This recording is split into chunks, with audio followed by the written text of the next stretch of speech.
The farm families of Cabot Cooperative are happy to be stuck in Vermont.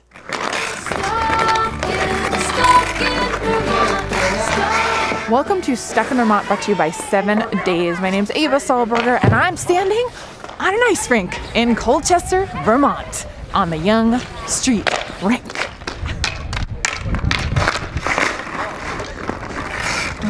Backyard ice rinks. They're all over the state of Vermont, but this one has taken the backyard ice rink to a whole new level. It's really cool because I've had it all my life. Having a rink in my backyard, it's kind of brought the neighborhood close together. It's made this whole place like a family. A unique situation here because all the neighbors work together quite well. They all do different parts to keep the rink going, shoveling it. There's a lot of work during the winter that they take care of. And how many rinks you see on the top of the hill? It's a real focal point, no doubt about it. I mean, any given night, last night there was probably 15, 20 people out there skating and playing, and so every night there's something going on. It's definitely a good way. It brings everyone in the neighborhood together, you know everyone's names, and you're not inside. Well, I remember skating in probably 1960 on Franklin Street at Mr. Romeo Loisel's house. They had a light, and we skated around in 7th and 8th grade. And I always remembered that family putting themselves out, having all these kids coming into their kitchen to warm up at night. They had ice back then? Yes. my life long, I lived here. A couple people in Colchester have had rinks when we were young, but most we skated on ponds or the lake itself. And then over the years, backyard rinks got more and more popular. So I would say there's probably a dozen or so just in Colchester. Some very small, some very large. You can skate anytime you want, non-structured, just hang out and have a good time. And we grew up on the ponds here in Vermont, so it's kind of an extension of that, I guess. George, actually, the founder of the place, he was the one that got everything jump-started. And it succeeded only because we had people helping out.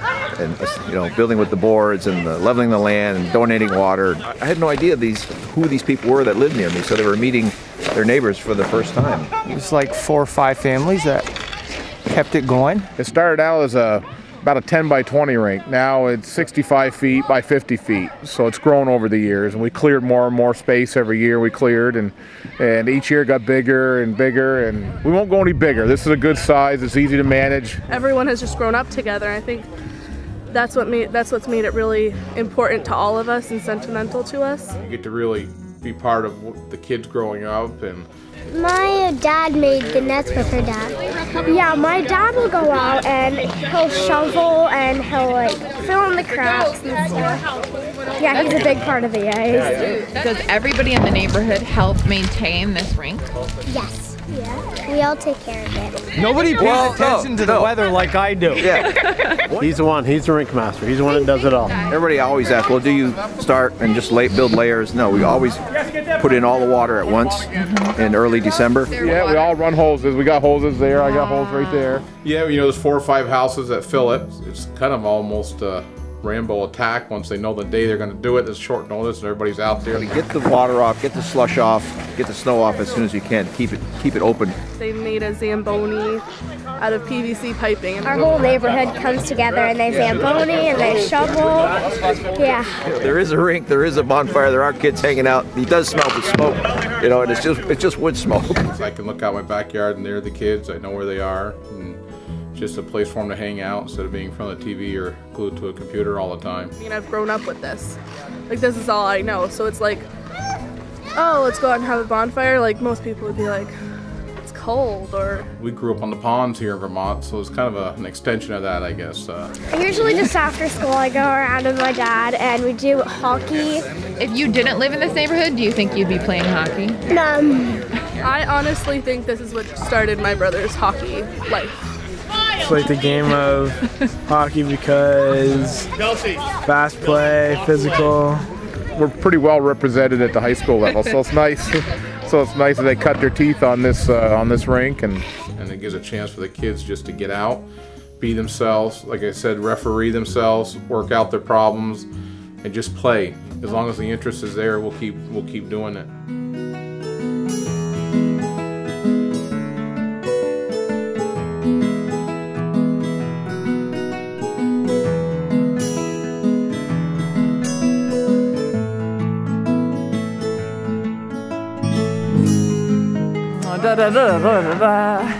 Now it's time for me to go put on my ice skates and have some chili. We'll get stuck with you again real soon. What? And this is the coat that made the rink happen up here. None of the guys thought it was fashionable enough to be here. We felt embarrassed for George for wearing this coat. And by the way, this is Joe. This is the other one, the lazy one. The one that does all the work out here? I heard about him. They've been talking you up. I got good friends, don't I?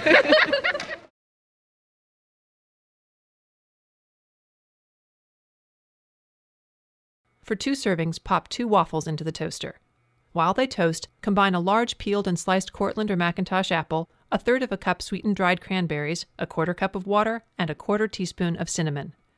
Cover the bowl with plastic wrap and microwave for about 4 minutes, or until the apples are very soft and have absorbed most of the water.